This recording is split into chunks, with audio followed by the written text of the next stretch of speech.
ऋषिया के धन ऋषिया के धन पत पत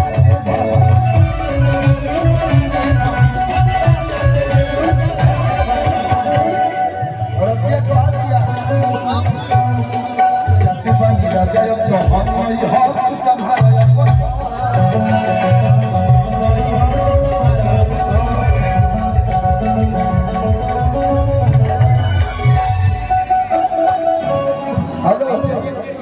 जादू बनी राजा यो कहानी हो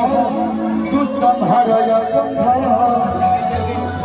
सुनी घर के कथा हमर माथा जला जोर पत लगला जोर कि कोटि कोई से राजा के तोहरा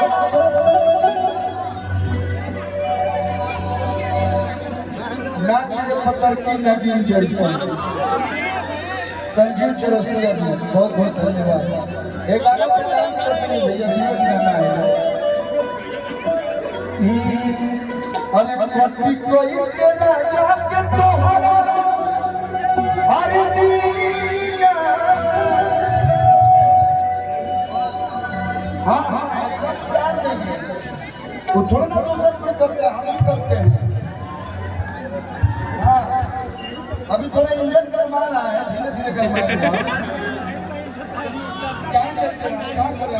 अभी तक कोई ट्रेन नहीं बन पाया तरीके पैसेंजर नाम एक्सप्रेस में कब मेरे बंद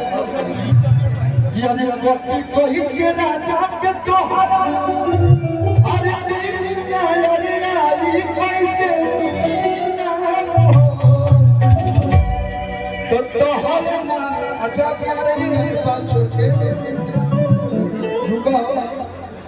नेपाल जो आपका घर है मानिए कहीं भी होगा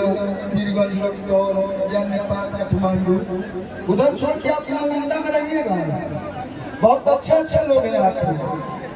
पानी ले लो हो सुपारी सुन प्यारी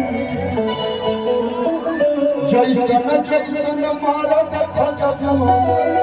है नालंदा जिला से दे सुन प्यारी बहुत अच्छे लोग हैं आपके पसंद कीजिए तो कोई पसंद आ रहा है आपको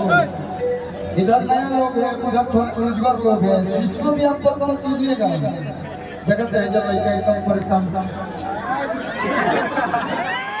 बुझाते लड़कियों में एक मिला रहने छाती पीट के तुम फिर अंदर घुसा देना लेकिन तुम लड़का पसंद है आपको कि मैं पसंद हूँ